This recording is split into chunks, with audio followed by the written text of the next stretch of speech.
There's a difference between a woman choosing to be single, because I feel that, for example, it's always a choice for women. It is always a choice. But for men as well. It's a choice for men as no, well. no, it's not. Not when one out of opinion. not when 1 out of 3 men are sexless. It's not a choice. But yeah, it's not when, like, there's a whole group of men that have no choice because no women want them. Most men didn't even reproduce historically. Only 40% of men reproduced. But how does that take away from the because women what all right, now in modern times, what starts relationships? Sex, right? Women are in control of sex. There's always someone willing to sleep with a woman. There's always someone willing to date a woman. That is true. Always. There's not always someone willing to date a man. Right? That may be true. So therefore, women always have choice. Men do not. Okay, let me tell you why that is true and also not true. Okay. Because in the beginning, yes, you're right, a woman does have control of the sex part in terms of like introducing sex. But once the sex relationship is established, the power dynamics completely change. You're right. You're right. But my point is, where does it start? And some of you guys are a bit older, but in modern times, most relationships start with sex. No. If you, yes, they do. I mean, I'm not maybe in Tinder, dating apps are the number one way people are mating under the age of 30. Yeah, come on, you know, because we can't speak from a personal experience, because we have to speak. You're speaking from a general experience. Yeah. So I understand that, but we can't ignore the fact that the power dynamics do change with men in terms of they take leadership of where the relationship will go. Most women actually wait on a man to define the relationship, where are we? But we pick the type of men we date, right? 100%. So you either pick a marriage-minded guy or you don't. It's true. Right? That's true as well. That's very true. But what I'm saying in terms of like wait until you're 60, you could, for example, I was in a relationship for 13 years, was married, but I got married quite young. Mm-hmm. Well, some would say I'm young, 24 years old. And then in my late 20s, that was my first partner from the time I was 16 years old. Mm-hmm. So I start actually dating at the age of 28, right? And I'm in my mid-30s. Now, I've only been, let's say, single roughly around 6 years. So now I'm looking for a relationship because I love love. I want to be in a relationship. I want to be married again. I love companionship. I believe in that idea.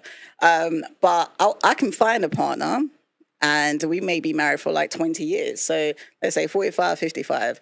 I'm not saying I'm not putting that into the atmosphere. I hope that is for life. But let's say we may be married for 20 years and anything can happen.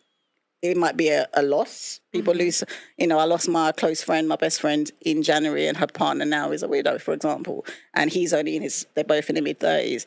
So anything can happen. It could be life. We're not the same people as we are 10 years ago. One of the reasons. I don't think that matters, though. I think it matters if you're the same because people. You know why? Because I say, 100% it matters. I'm going to go to that point. But what I'm trying to say is, so now you're 55, for whatever reason now, the separation, is done. I don't think that you take away your experience that you've had for the past 20 years. So you've had a good 20 years of experience, just like many people, like our grandparents, a lot of them lose their partners. But they still are, they become lonely, but sometimes it's not all about choices. Sometimes things in life happens as humans. We're human individually. Well, no, but I would say the majority of single women, it's a choice. I mean, we could talk about being a widow. That's an exception, but the rule is it's a choice. Women leave relationships, men don't. Well, why do? There's context behind that. No one leaves. I think women. Right, but women will always make up a reason. There's always some reason. Like grow apart. Marriage isn't about growing apart. It's not about liking your partner. It's about duty. 100%. So when the Jews, exactly. So both men. So I have a role in my marriage. And the man has a role in his marriage. So what if the man is not fulfilling those marriages? And remember... Well, but then it's like, it's so hypocritical because it's like, well, women are supposed to be virgins on their wedding night. Most women are virgins on their wedding night, so we're not perfect either. But yet we expect perfection from our husbands. No, there's no perfection. No one's expecting perfection. I literally just asked. There are duties. I'm not perfect, neither is he. No one's talking about perfections here. We're talking about standard expectations within a marriage. So if that man, for example, because you said people change, the matter of changing doesn't exist. For someone I got together... No, I didn't say it doesn't exist. It doesn't exist, but it doesn't... I said, I think I implied it was a silly reason for divorce. The reason why I say that, for example, I met my partner at 16 years old, right? In college, right? when you meet someone at 16, we're both kids, what you're looking for a partner when you're 16 is completely different when you become an adult, who now knows in a way what they want because they come into their own adulthood, who they are as a person. So in that time, as we're growing up, when we became adults, we got to a point where we both knew in a way, because I think someone mentioned about compatibility, right? Mm-hmm. There is more to marriage and relationships than love. Yes. There's other thing that constitutes marriage. We both didn't understand what constituted a marriage, maybe because of our age at the time. We weren't equipped with the right mindset when we got into the situation, because it's not just, oh, I love you, let's get married. So what does that mean, though? I need a specific example. So what I'm saying to you is, if two people that are not compatible end up in the marriage, there are things that are going to happen eventually that's going to bring up issues, either resentment towards each other because one person is expecting that person to mirror the other person, and that goes vice versa between male and women. What is can I have a specific example of what this means? Because this is very broad, so I need. Okay, so for example, you're in a relationship, and let's say you start earning more than your partner, because we're going to start earning more than your partner. You both go halves on each other, but for some reason that man feels less than a man because he's earning less than you. Okay. Now, this is nothing really that I can actually do, because that's an individual thing for a person to do. I would ask why he feels that way. Because a lot of times what women do is they throw it in the guy's face and they constantly bring it. A lot of women do. A lot of women do. But I'm not talking about you, though. But it's wrong and it's unfair. And I'm not talking about a lot of women do. But I think sometimes as well we have to be very balanced in terms of, sometimes we push this narrative that women, there's 100% toxic women that you're speaking of. But we're not talking in this context. So there are sometimes that men within themselves feel that they haven't found themselves, which is, in a way, in our 20s, we're still finding ourselves. And then they may feel inferior because they might be earning less. And then I've never heard a guy talk about finding himself. That's like a woman. I've heard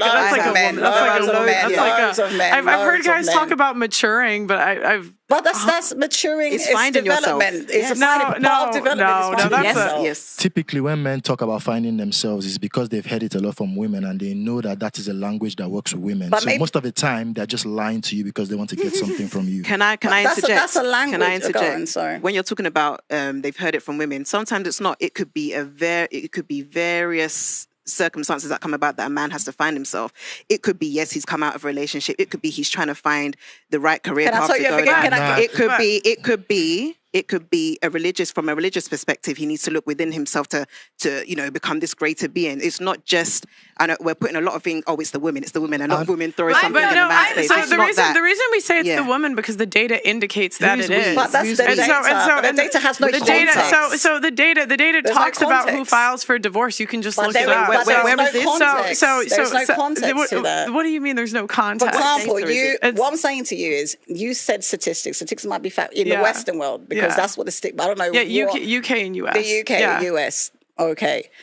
But there is no context as to the reasons why. Because I'll tell you something, why I'm saying this. A woman will stick more in a relationship, a toxic relationship, an abusive relationship, for many, many, many, many, many more years than a man would. Women pick toxic relationships. So do men. They pick it. Sometimes so do men. Yes, they do. So do men. How do you get into a relationship with someone if you don't pick them? Because people change. This is like an excuse. This is an excuse I hear women. This is an excuse. Can I finish my point? Because it's not your show. No. This is an excuse that women use. This is an excuse that women use to justify picking poorly. So 90% of the time when women are in toxic relationships, it's because they didn't get their father's advice, their brother's advice, or their friend's advice. Half the time, everybody is warning them, telling them not to date them, and they do anyway. Carol, are you the same person you was 10 years ago?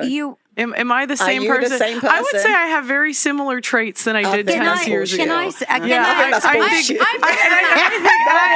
one is 10 years the same. And I just think I don't think this stuff matters. Like, I just think because nobody, when you take vows, it's for better or for worse, and sickness and in health. It's not for when we grow apart. But that's not the reason. Can I say something? A man